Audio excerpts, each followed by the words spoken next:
क्लिनिकमधून दमून घरी आल्यावर अशा प्रकारे स्वागत होणं आणि आयतं ताट हातात येणं ही कोणत्याही वर्किंग वुमन करता पर्वणीच. म्हणजे अगदी रेड कार्पेटपेक्षाही मोठं स्वागत असेल नाही. नमस्कार, मी डॉक्टर रचना कौस्तुभ नाटेकर, व्यवसायानं dentist and mother of 2 sorted संस्कार या आमच्या यूट्यूब चॅनलवर तुम्हा सर्वांचं पुन्हा एकदा मनापासून स्वागत करते. आजचा आपला विषय आहे चाकोरी पलीकडे. एका विशिष्ट चाकोरीत राहणं आपल्यापैकी कोणालाच आवडत नाही आणि मग जेव्हा ती चौकट पालकत्वाशी निगडित असते तेव्हा तर नक्कीच आवडत नाही. आपल्याला जेन झी घडवायची आहे, त्यामुळे त्याकरता काही संकल्पना आपल्याला बदलून आणि काही संकल्पना ट्विस्ट करून वापरण्याची गरज आहे. मला आणि कौस्तुभला चाकोरीबद्ध राहणं आणि कोणीतरी सांगतंय म्हणून आंधळेपणाने त्याच्यावर विश्वास ठेवणं हे कधी जमलं नाही. मग आम्ही ठरवलं की मुलांना घडवताना बुद्धीला जे पटेल आणि नैतिकतेला अनुसरून असेल असंच शिकवायचं. कोण काय म्हणेल ह्यापेक्षा आत्ता काय करणं गरजेचं आहे हे मुलांना शिकवायचं. कारण मुलांच्या प्रत्येक प्रश्नाला त्यांच्या वयाला साजेशी उत्तरं द्यायला आपण बांधील आहोत. काही चौकटी आपल्याकडे पिढ्या दर पिढ्या चालत आलेल्या आहेत, जसं की स्त्रियांनी ही कामं करायला पाहिजे, हे पुरुषांचीच कामं आहेत. आता काळानुरूप ही चौकट संयतपणे बदलली पाहिजे. उलट ही चौकट आता अशी असली पाहिजे की कोणा एकाच्या गैरहजेरीत घराची किंवा मुलबाळांची आबाळ होता कामा नये. कोणतंही काम कमी दर्जाचं किंवा जेंडर बायस्ड असणं हे मुलांच्या मनावर बिंबवलं जाऊ नये. मग अगदी आम्ही स्वयंपाक करण्यापासून ते मुलांचं आवरण्यापर्यंत सगळी कामं ज्याला जेव्हा सवड मिळेल त्याप्रमाणे करायला लागलो. आता ह्या सगळ्याचा खूप मोठा फायदा असा झाला की आई बाबा दोघंही काम करतायत म्हटल्यावर मुलांनाही हुरूप यायचा आम्हाला मदत करण्याचा.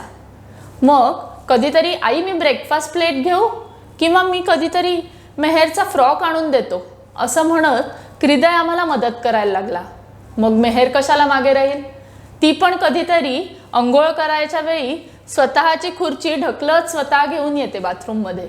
आता काही चौकटी या बायकांभोवती प्रेग्नंट असताना किंवा डिलेव्हरीनंतर त्यांनी काय करायचं आणि काय करू नये याभोवती बांधल्या आहेत. पण खरं बघायला गेलं तर प्रेग्नन्सी किंवा डिलेव्हरीच्या वेळेला तुम्ही जितके ॲक्टिव्ह असाल तितका तुम्हाला त्रास कमी होतो असं मला वाटतं.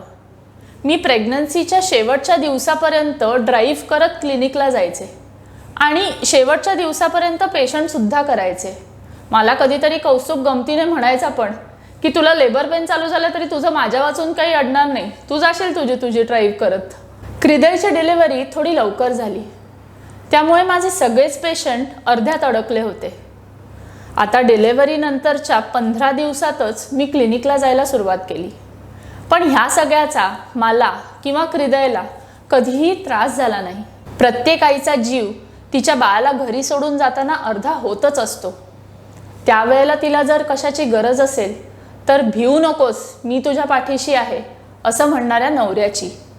आणि ही कामगिरीही कौस्तुभने अगदी चोख बजावली. त्याने मला स्पष्ट सांगितलं, हे बघ, ज्या दिवशी मी तुला सांगीन की तुझं आपल्या बाळाकडे दुर्लक्ष होतंय त्या दिवशी विश्वास ठेवायचा, तोपर्यंत कोणाकडेही लक्ष द्यायचं नाही. आता ह्या सगळ्याचा अजून एक खूप मोठा फायदा हा असतो की पोस्टपार्टम डिप्रेशनमधून बाहेर पडणं तुम्ही जितकं ॲक्टिव्ह असाल तितकं तुम्हाला सोपं होत जातं. अशा वेगवेगळ्या चौकटी प्रत्येकाच्या आयुष्यात आहेत. ह्या काही जशा जुन्या चौकटी आहेत तशाच काही नवीन चौकटीही आहेत ज्याच्यातून आपल्याला बाहेर पडण्याची गरज आहे. त्या नवीन चौकटींपैकी काही चौकटी अशा की मुलांना मोबाईलवर किंवा टी व्हीवर काहीतरी दाखवत जेवण भरवणं किंवा त्यांना हट्ट किंवा लाड ह्याच्या नावाखाली चॉकलेट बिस्किट ह्या गोष्टी देणं. मुलांना जर गोष्टी सांगत किंवा गाणी म्हणत जेवण भरवलं तर मुलं अगदी आनंदाने खातात. आणि एखाद दिवशी जर हट्ट केलाच तर 10 मिनिटं थांबा, मुलं आपसूक परत येतील तुमच्याकडे खायला. हीच गोष्ट चॉकलेट बिस्किट गोळ्यांची. लाडाची मुळात डेफिनेशनच आपण ही करून ठेवली आहे की लाड करायचे म्हणजे काय तर चॉकलेट द्यायचं. लाड करायचे ह्याची ही एक व्याख्या ही असू शकते की लाड करायचे म्हणजे मुलांच्या आवडीची फळं द्या किंवा त्यांना जे आवडतं ते स्वतः घरी बनवून त्यांना खायला घाला. या सगळ्यात तुम्हाला थोडे जास्त कष्ट करायला लागतील, पण सरते शेवटी हे सगळं तुम्ही तुमच्या बाळाकरताच करता आहात.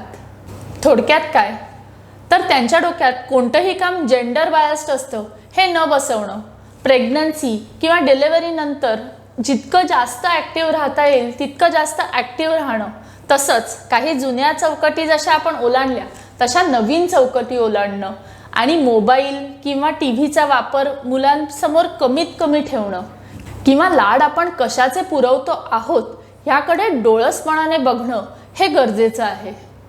तर आजच्या भागात मी इथंच रजा घेते. परत तुमच्याकरता पोस्टपार्टम डिप्रेशन, आहार, सवयी आणि अशा अनेक विषयांवर चर्चा घेऊन परत येईल. तुम्हाला कोणत्या विषयावर सांगावं असं वाटत असेल तर आम्हाला खालती कमेंट बॉक्समध्ये नक्की कळवा. तुम्हाला हा आमचा व्हिडिओ आवडला असेल तर लाईक आणि शेअर नक्की करा. तसंच आमच्या सॉर्टेड संस्कार या यूट्यूब चॅनलला सबस्क्राईब करायला विसरू नका. तोपर्यंत घडा आणि घडवत राहा.